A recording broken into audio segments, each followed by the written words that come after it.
Hi. You want to start? Sure. Sorry, in the open section before they about me. Yeah, of course, no problem. How did Renee Marich do last night? Terrible. Yeah? Did you under? Speaks good English. He's very good. Yeah. Much better than my German, I'll say that. All right, good. I'll start with injuries. Junior Luke, we think that they will be in training next week, and potentially Matheus Klich as well. That's German. Obviously, Stewart is a little bit still months away, but working really hard. And then the big question mark is Patrick Bamford. We think he's doing well and moving forward. I think also with the performances of the team, it allows us to be patient, but we will still have a call to make for exactly what it means for this weekend. But we want to put him in the best position possible to physically be ready to pick up where he left off. Okay? Hi, Jesse. Hi. It's been a great start to the season so far. Another big crowd at Ellen Road last night. How important is it to feed off that positivity and to maintain this unbeaten run for as long as possible? And just looking ahead to the game this weekend, great win against Chelsea, but in some ways, given the way Brighton have started the season, could this be an even tougher test? Yeah, I would say obviously there's momentum, but we've talked a lot internally that one is that we're only starting our process of becoming the team that we really want to become, and there's still a lot of work to do. And two, there's nothing that keeps you more honest than what this league is and what football and this sport in this country is. You can't, if you take 1 second to think that you've achieved anything, then the next opponent can come and just clean you up. So we really respect Brighton. They've obviously had a great season last year.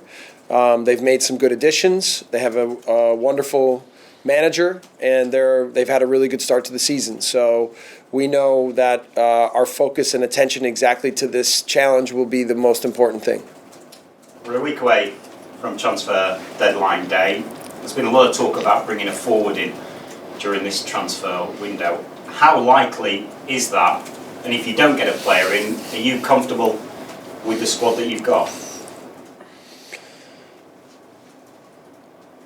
Striker, yes. I think how likely it is, it's dependent on a lot of other kind of how things play out and what availabilities are of players. And we certainly don't have a surplus of big amounts of money to go out to spend and bring in, a huge transfer. But I think we've done a good job of evaluating players that we are of high interest to us.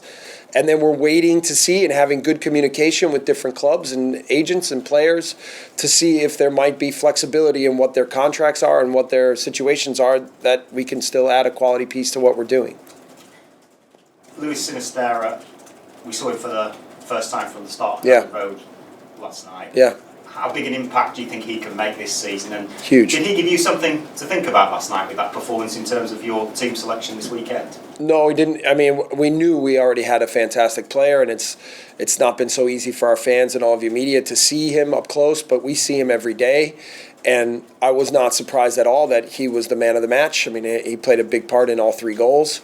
And we think very, very highly of him. And he is driven to continue to adapt and grow within our system and within our environment.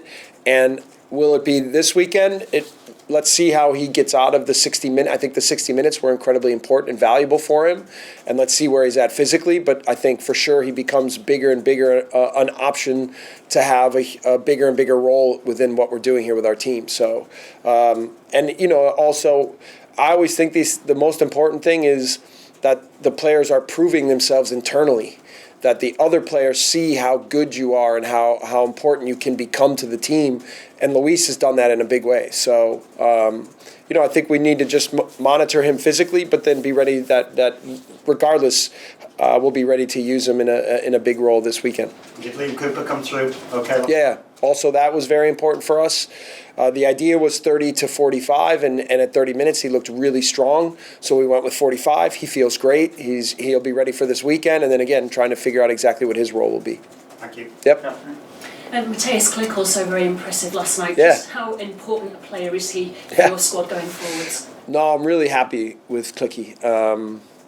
he's had to accept a different role. He and I have had really good conversations. I think the air is totally clear, and he's committed in every way to try to help in any way that he can. And I think he's had good performances from the bench, and then last night I think for 90 minutes to get a good 90 minutes under him. He also played against Norwich with the 21s, and he was very good in that match as well. So I think he will continue to be a big factor for us, and then how we rotate things, when we use him, how we use him. I think he's excited about the role and is taking it on as a really important role and in a big challenge, and he'll be ready when we need him. Inevitably, he's probably got one eye on the World Cup going forwards, and because of that, we'll be desperate to get as many minutes as possible.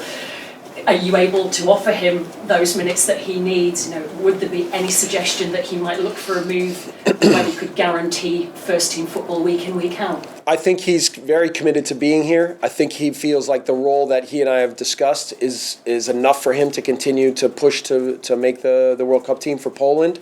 And if he plays like that, I think every time he's stepped on the field for us now in the last matches, he's played really well. So I think that Poland will look at that very favorably, and Matheus thinks that as well. A little bit more reaction from last night. It was a really big opportunity for a lot of players to show you what they can do, to impress you. Who particularly did that for you last night?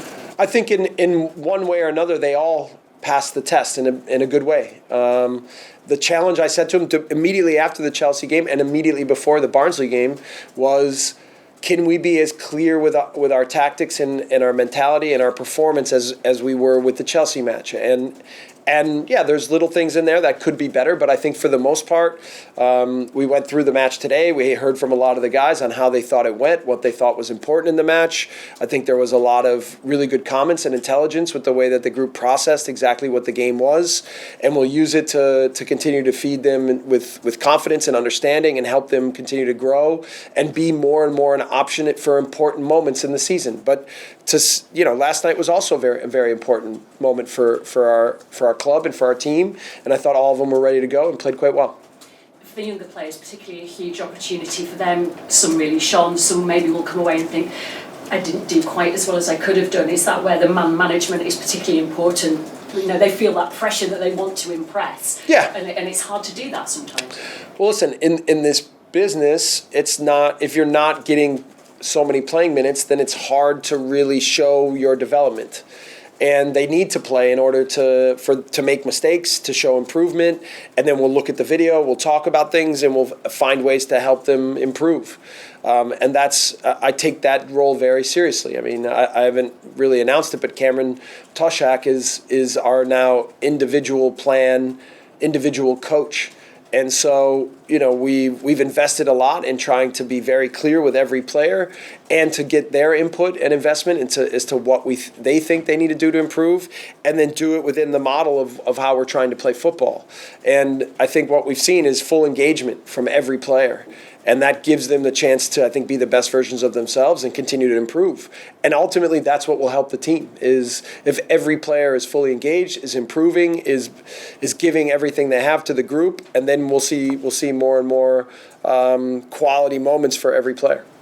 Quick reaction to the draw last night. Wolves away in the next round. What was your reaction to that? Terrible. Terrible, but mostly because we know Wolves is a really good team, and then it won't be easy. But we've tried to build a squad that has more depth, so that we can be ready for every challenge. So that will obviously be a big challenge for us in the what I think is the third round, right? They call it the third round. So yeah, not what we wanted, but whatever. We'll be ready to go. And with 7 all Premier League ties, should you get past Wolves, 7 other Premier League sides are going to go. Yeah. It's a real opportunity to progress in the cup this time. No, it's true. And you see some big matchups in there where it won't be easy for some big teams. So, but we'll be totally focused on ours. I know it'll require total concentration. Can we move on to Ian Urban? Sure. Sorry. Thank you, sorry. Yeah. Hi, Jesse. Hi. When you came in here, the club was in a difficult spot. You had some difficult moments yourself towards the end of last season as well. I wonder how different things are for you day to day now, especially this week, after such an impressive result against Chelsea. I would say mostly internally the feeling of the work has been always really, really good and really strong, and the commitment from every guy. Obviously, last year, the stress of relegation meant that a big part of my job was just the psychology of how we were approaching every day.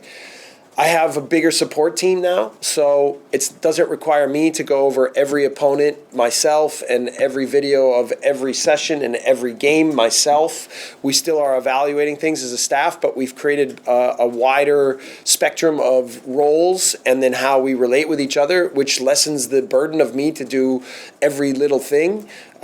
Which is helpful because then I can focus a little on some more of the broad things, but still know when to get into the minutia. So I feel like the staff is operating really well. I didn't hear Rene Marich's press conference last night, but he's a very intelligent person, and he's helped a lot. So has Ewan Sharp. The work that Jacko does is amazing. I talked about Cameron already. Marcos is an incredible goalkeeper coach for me and really pushes the environment that those guys are put into every day. And then Aaron Dagger and Willie are helping me in every way with the video analysis. So we have a really good support team right now, and it feels like we're really moving things in the right direction. I'm sure to you every day you're seeing all these people operate, you're seeing the benefits that there are to all the different individuals, but to the wider media, the fans, the football sort of public in this country, how much does a headline result like that against Chelsea help? I mean, I think I don't think we needed validation internally. The guys know that I've been saying for weeks that there's something special happening here. But obviously it helps. It always helps, right? The results always validate. And against good opponents, yeah, of course. But even before the game, I said, shut the door. Shut the door on that result, because for the next game and the next game, it doesn't mean anything. And we need to stay laser focused and fully concentrated on improving and maximizing our potential every day. And then continuing to commit to the playing style, the mentality of the group, the engagement, the everything. Because, again, the minute you think you're doing well, you'll get smacked in the face. So we're very aware of that. We're very aware of that. And then, in terms of who I am and what I try to do every day, it doesn't change a whole lot. I'm still, the work is the most important thing, and that's what I'm focused on every day. And just finally, Archie Gray's been in and around the first team squad this season. I just wondered how his GCSEs have gone. Yeah. He had to finish school, so now he's done that. We got the word today that he got his, I don't even know if it's a diploma or what. GCSEs. Yeah, GCSEs, right? So he said he got B. I asked him in front of the team, and he said he got B's and A's. But he said B's first, which made me think maybe more B's than A's. But clearly he's a bright kid. And then he was sick for a little bit. He didn't have COVID, but he had like some sort of weird stomach intestinal flu or something. So, he's still a big part of everything we do every day, and he's such a great kid that it's a pleasure to have him around. And again, it's not like you have a 16-year-old kid in the first team. It's like he's one of the players. So it's a big compliment to him. He's not going to have to worry about those exam results, to be fair, is he, the way his football's going? No, I think his family and him are committed to him, educating himself. So he even talks about taking some of his A levels, which I would, I fully encourage, because I think a well-rounded human being is an important part of being a good footballer. Thank you. Yep. Great. Cody wanted to go out in January to get games and did so. Why was he happy sticking around for this season, and how's he getting on? I think he's doing great. We had some Cody and I had some tough conversations at the end of last year when we had him in for training. I think he had a very good experience at Cardiff, and in his mind maybe he wanted to stay there. I challenged him to think about challenging himself to be here, that it was really good that he got games and that he was playing well. And I watched not every game, but I got highlights of most of his games, and I watched a lot of his actions. And I think over time he's enjoyed being here, and I think in there has played good football. And I think with him, they kind of go hand in hand. And now the key for him is to not need the enjoyment and need more the drive to be the best that he can possibly be and get out of his comfort zone, which he did by going to Cardiff, but challenge himself at a high level to really maximize who he can be every day. And I think he's done that in a big way. It's been a pleasure. I've seen him grow a lot in the last weeks. I think he's performed well within the team. I think he's fit well within the team. So, yeah, what happens with him going forward, I think it's not totally solidified one way or the other quite yet. The window is still open. I think he knows he wants to play games, and that's important for him, but we also value having him here. So we'll see how the next week goes and exactly what comes out of it. But I can just say that in the moment, I think he's fully a part of our team and our club and has a big future here. When he had his moment with catching behind the play last night, and it was 1-all in, and Kjelda was in there. Great. Did you like that? Yes, loved it. And to be fair, they all stood up for each other but didn't cross the line, right? So it's really important that everybody, has each other's back. And Cody did nothing to deserve the reaction. But Cody stood up for himself and the team stood up for him. But no punches were thrown. Nothing stupid was done in the process. It was just a group showing total solidarity and commitment to each other. So this kind of stuff for me is important. And I know there's, these mass confrontation things and referees are trying to avoid all this. But for me, part of being a team is making sure you have each other's back. So I thought that was great. Yeah. You said there isn't a huge surplus of cash to make any massive signings in the last week. Obviously, Andrea's been on the record with the De Ketelaar business. What would you say to fans that query the fact there was money there for De Ketelaar, but not the surplus that you're talking about? Well, I think I want to be fair to Andrea because for me, he's committed in every way to every request that I've had since I've been here. So, we're just operating within a budget that is defined. And we're trying to find flexibility and be aggressive with some options, but doing it in a way that honors what Andrea has provided for us with the commitment. And listen, I have a great relationship with him. We talk daily. Honestly, we talk daily. And then, there's always the conversations between Victor and Angus and us and trying to make sure we're all on the same page. And obviously over the transfer period, things kind of ebb and flow based on the development of the team and each individual player. So, I could bring up 10 guys maybe that, where maybe there was a thought about, like we talked about Klich, that maybe there was an idea that alone and what it meant to Klich and his future and what it meant to us. And then it's come together in a way where I think everybody sees things now the same way and the air is very clear and very understood, and then we can move forward all together. So in the end, that's what's most important, that whatever decisions get made, either to move players out or bring players in, are done with the exact strategy and idea in mind for exactly what we need. And I can, again, a big compliment to everyone involved here in this building and at Ellen Road that we've done that really well. You've got very good selection problems across the team at the moment, especially at centre-back now that Liam's back. How hard will it be to leave the captain out when he's fit and ready, given how Diego and Robin have done? Liam's going to play a big role in the team no matter what. So, but yeah, Diego and Robin have done really well. But you see, I told Liam even before we put him on the pitch, he hadn't trained much before this match. And it was the same when he came back from his injury in the spring and when he came back again the second time after he picked up a little knee injury. And every time we put him on the pitch, he played flawlessly almost, right? So in terms of a mentality and a professional and a leader, he's, again, the best I've ever seen. So we will need him. All right, trust me, he will be used and he will be needed. Yep. Well, with a performance like that on Sunday, the thing about it is it sets a benchmark for the team. How reasonable is it for people to expect that they will see a lot of that this season? And I guess, what should expectations be for this year? Yeah, I heard people saying this after the match, that this was a benchmark, and I don't think like that as much. Sometimes in a process, things can come together in a match plan with an opponent where it comes together in the right way. But we still will have massive challenges, and we won't be able to control big opponents or any opponent for that matter as well maybe as we did in this match. And to be fair, Chelsea had big chances in the beginning and even at the start of the second half. The save that Ilan makes is not offside. And in the 51st minute, if he doesn't make that save after VAR, it could be 2-1. So all of these things, the margin of error, the line is so thin between success and failure in any moment that we just have to know that we can play to a certain level, but also we felt that internally and continue to have a drive and hunger to get even better and perform even better.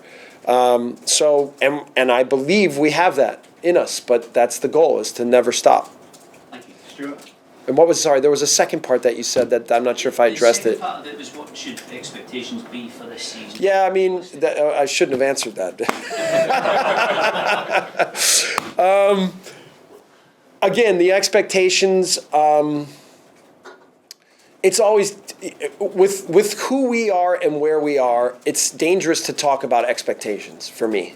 It's much more valuable to talk about game to game, right? I mean, that's always the case, but obviously when you have one of the best teams in the league, you can dream about titles.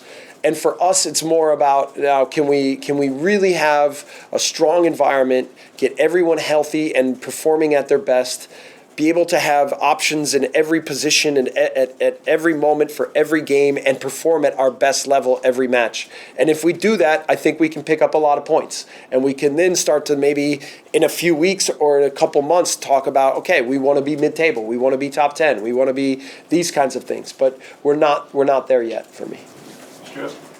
Jesse, just could you talk us a bit more about what Cameron Toshak's role will be and why you feel it's important? Yeah, so first of all, we've spent a lot of time working with the players to create individual plans that include everything from technical, tactical, nutrition, physical and gym work, psychological, mentality, and then he's put together action plans for every player that include measurables in all of these areas, that include weekly work, that include additional meetings, video, and so for me, more than and I think that the role will continue to grow and be flexible. He's also on the pitch every day with players working. He's ghost coaching during training in certain positions when we're working on certain things. So, and the role will continue, I think, to grow and change based on what we find is the most valuable. I've always wanted to have someone in a role like this, and I'm thankful that the club has supported me and us in this way to now be able to execute the plan. And I think we're already seeing the rewards, and I think we'll continue to show the investment that I and we have in them as people to help them maximize who they can be. And just, it seems from the outside at least as though the game's got much more tactical in recent years and all that sort of thing. How important is it that you have footballers with footballing intelligence? Massively important. I mean, it's always easy to evaluate when watching video how talented a player is and what his qualities are. The tougher things are to know his exact mentality and in there mostly how he handles difficulty, and then to really process how quick of a learner is he. And those two things wind up being as important, if not more important, than the actual football talent and quality. And I found that over my recruitment life in football, that getting to the core of their learning abilities and mentalities winds up being dictating exactly how good what the potential of that player can be. I've been lucky to work with some incredibly talented players. The name that would come to mind is Erling Haaland, but I could say Dominic Szoboszlai, I could say a lot of different, Christo Nkunku, and then a lot of the guys even here. And what really defines their learning curve and their potential is who they are as people. So, it's a people business. I've said that before here, and that's the truth. Mike? I mean, perhaps on that thing as well, do you think when you're a new manager, do you have to win over people in your own squad? And do you think results and performances like Sunday kind of help you to do that? In some ways, everything you do in this position is being judged by everyone. I don't treat it that way, and I try, conversely, not to be someone who walks around and judges everybody. I try to appreciate people for who they are and what their good qualities are. I try to also get to the core of trying to figure out how they can be the best versions of themselves. And then, when I do my job, I'm open. When I make mistakes, I speak about them. I show vulnerability. Certainly, I try to show my strengths and my intelligence and my experience, and have that add up to be something that people can relate with and are drawn to. But in the end, it's, I think, more about my ability to give than it is to take information from them or their judgment. And I try to exemplify that with the work that I do. Just on the specifics of day to day, to get that level of running that you did on Saturday, the aggression, do you have to manage their intensity in training? Yeah. Or can you just, you don't unleash them? No. Say, I mean, I for the way I think about football and training and games and tactics and putting it all together, I sometimes say I feel like I'm wearing a lab coat, because I'm evaluating their nutrition, their weights, their loading, their gym work, everything that they're doing physically, their sleep, their wellness app, and I'm working carefully with Rob Price and the entire medical team to make sure that as physical athletes, specimens, we're maximizing the potential of who they are and who they can become. And then add the piece of the tactics and the football and the mentality and the work ethic and putting it all together to create football high-performing machines, right? But do it in a way that's respectful of their lives and who they are as people. And then I think you access brilliance. I said last year when I came and I got killed for it by all of you guys about Marcelo overtraining. But in my experiences, the reality was that the team was done. Physically, emotionally, everything. And the first thing I had to do was try to mold them in my vision, what I thought they needed to how they needed to come out of that, and then with a long-term focus on how to modify them to be the types of athletes I think that we need for them to perform in the football that we want to play. What you see now, if you just look at physical data, is that sometimes we run more, sometimes we run less, but the high intensity and the sprinting and some of these values have gone up, and the decelerations and accelerations have gone down, which sometimes those things, the stopping and going, can be more stressful on the body than the pure sprinting. But knowing that we need them to do that, we also need to train them to be sprinting athletes. And so it's a little bit different methodology, and now to make sure that we're on top of how we do that every day. And so, we're getting to the point where I feel strongly about how they're able to perform, just from a physical standpoint. Okay, we'll move on to the embargo section. For Friday at 10:30. Jessica, if you can let cameras know, and we'll go to Dave Anderson, please. Sorry. Jesse, Rodrigo has been brilliant so far this season, Premier League's top goal scorer 4. I know you've spoken to him a lot, arm around the shoulder. Can you just maybe expand a little bit on what you've done and help him play so well and deliver so many goals? I don't want to. I think Rodrigo deserves all the credit, right? So I don't want to take any credit. I'm just trying to do my job to maximize him. In our video session today, we showed some attacking moments, and I used Rodrigo as a positive example, and a lot of them. And to be fair to Rodri, I've used him often as a negative example, and I've talked to the leaders a lot that I use them as negative examples, because if I hold them to that standard, then everybody knows they have to meet that standard. And Rodri's handled that really well, and now you can see a player that's fully understood exactly what we're trying to get out of him, and this hunger to score goals, his hunger to run in the box, his hunger to be in dangerous places, his hunger to want the ball in dangerous spots, to insert himself in the game has been phenomenal. And so it's been an ongoing relationship with he and I. That's not, of course, the maximizing him as a person, but then talking about the football details that are necessary to be effective in the way we want to play and how he can use his qualities in that way. And I said to him at one point, I wish I would have met him when he was 18, because I think he still has a lot of room for development, a lot of room. Like, it's not like at 31 he's done developing, and that's why I think we've seen that in the last 6 months. But, I mean, he's got every physical, technical, tactical quality that he needs to be one of the best players in the world. He's fast, he's strong, he's clever, he's good with both feet, he's a finisher, he's good with his head. So I still think as good as he's playing, we can continue to push him to be even better. And it's interesting that, because when he came, he maybe didn't hit the ground running, but the reaction of the fans last night, he was just warming up there, clearly loving him as well, really. They should be.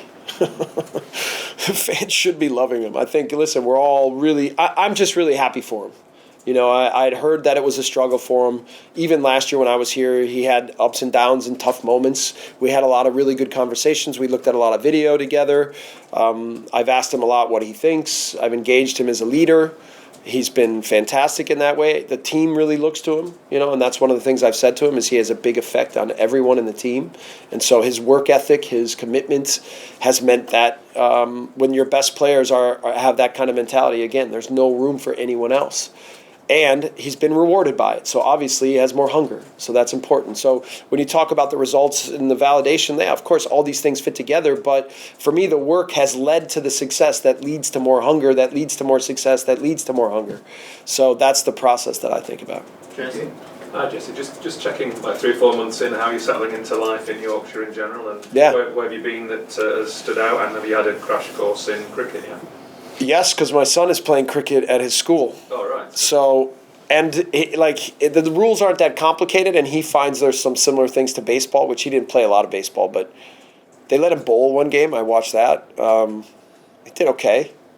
One time he made a play and he celebrated like Ronaldo, and so I'm not sure he knows cricket etiquette.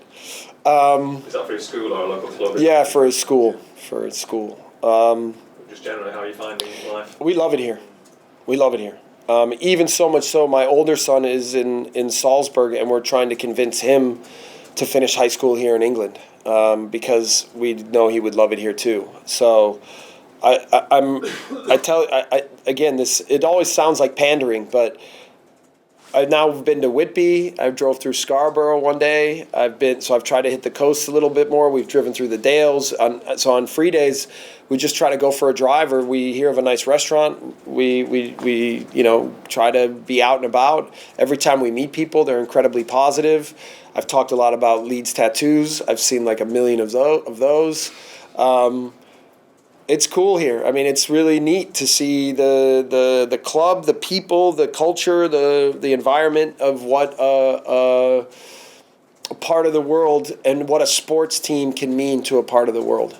And it's an honor to represent the club that way. How many more wins will it take to become an honorary Yorkshireman, do you think? A lot more. I don't know that'll ever be the case, but I can only say that in the community, people are incredibly positive with me and supportive. Not one negative experience, not one.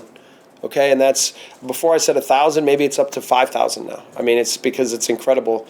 I always think I'm such an average-looking bloke, right? But I even will wear a hat and glasses some days, and people they see me and they come right up and we have 5-minute conversations, and I encourage them to come and say hello. So I enjoy being here. I enjoy the plainness, the easiness of what we are in this region of the world, and I say we because I'm now part of it. So my family and I, it resonates with us. I can sense a bit of a Yorkshire accent coming on. Yeah, isn't it? I say, isn't it?